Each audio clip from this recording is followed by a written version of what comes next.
$1 trillion. Gone, vanished in silence.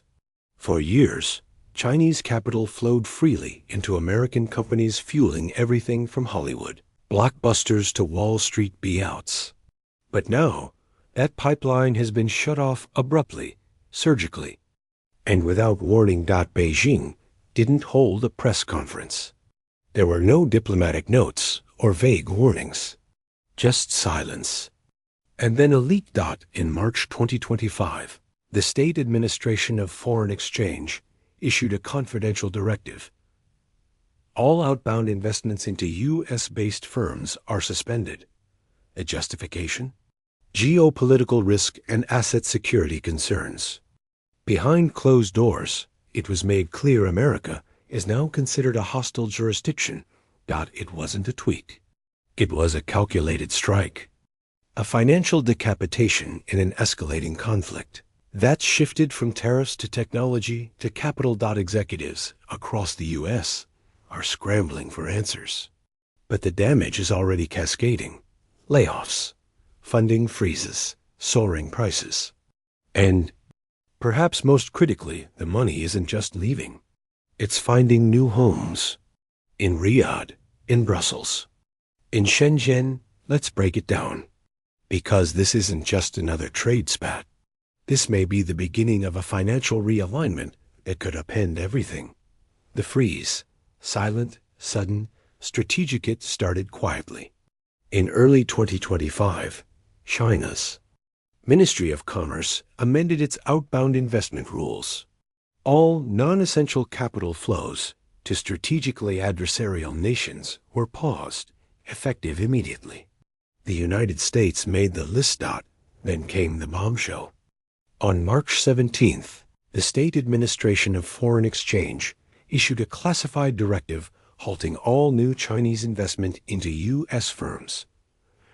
Reuters later confirmed the document, which was buried in regulatory filings and only surfaced thanks to a leak. Since 2018, Chinese investment in the U.S. had already collapsed, plummeting over 95%, from $46 billion to just $2.3 billion. Now it's officially zero. Ping University professor Zhao Daozhang described the move as a high leverage maneuver, pressure without provocation, a slow squeeze designed to inflict pain without triggering full-blown financial war. But this is about more than just what China blocked. It's about what it's building. China's capital exodus. Where the money is going.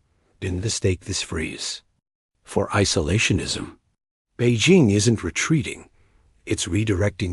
In 2024 alone, China offloaded $14 billion in U.S. treasuries, its largest annual dump since 2016. Total holdings now stand at just $775 billion.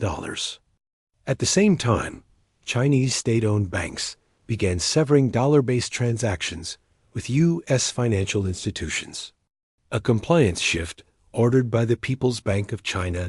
Commerce Secretary Gina Raimondo sounded the alarm in January. China is unwinding its exposure to U.S. financial infrastructure faster than anyone expected. And Washington's tools export controls, tariffs are too slow to catch up. The retreat is accelerating, and it's dragging others along. Global repercussions. A confidence crisis in U.S. markets according to UNCTAD. Foreign direct investment into the U.S. dropped 22% in 2024. Projections for early 2025 show another 19% drop.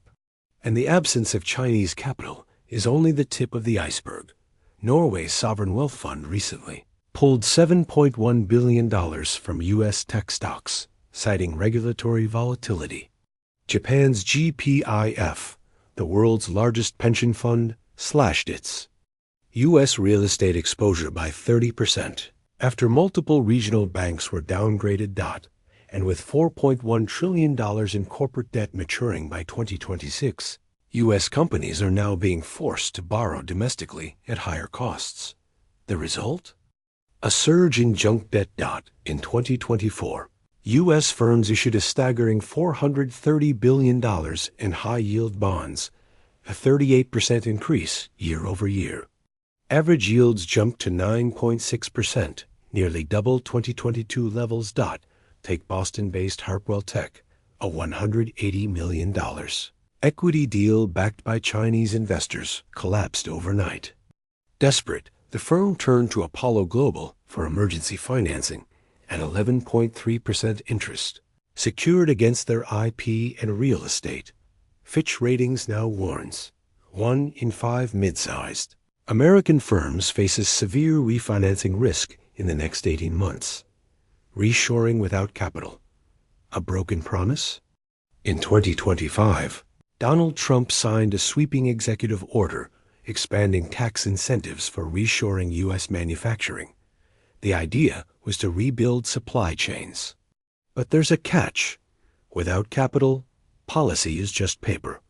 According to the National Association of Manufacturers, 62% of firms planning U.S.-based expansions are now facing major funding gaps.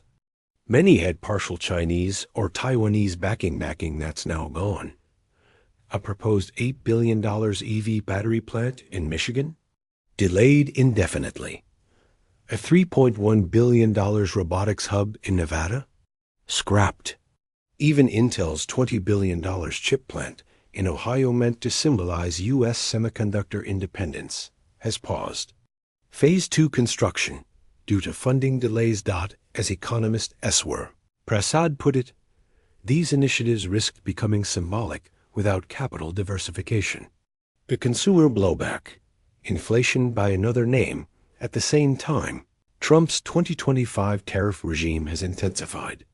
Over $500 billion in Chinese imports are now subject to an average tariff rate of 22%, according to the Peterson Institute for International Economics. The fallout is already visible on store shelves. Appliance prices jumped 16.7% year over year. In Q1 2025, Walmart and Target have both issued margin warnings, citing direct tariff exposure.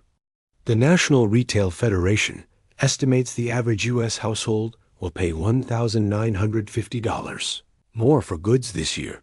Corporate profits are slipping.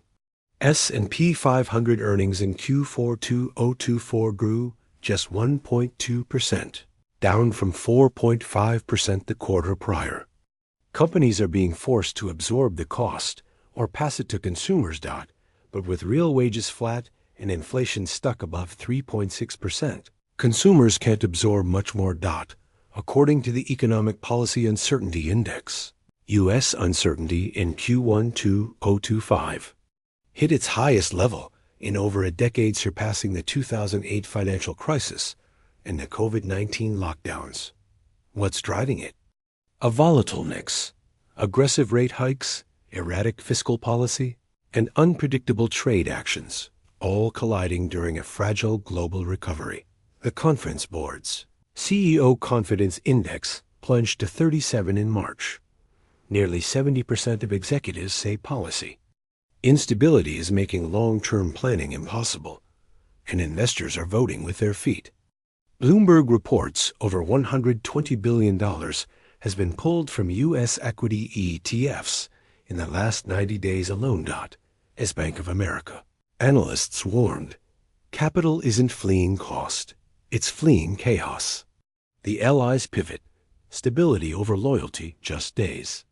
After German Chancellor Friedrich Merz returned from Beijing, BASF doubled down on its $10 billion expansion in China. Meanwhile, French Economy Minister Bruno Le Maire signed a new LNG deal denominated in yuan. The European Chamber of Commerce in China reported a 19% surge in EU capital flowing into mainland industrial zones in Q1 2025. The reason? Policy. Consistency. Even Saudi Arabia is hedging. It's slashing its U.S. Treasury exposure and diverting $27 billion into a joint AI fund with China and Singapore.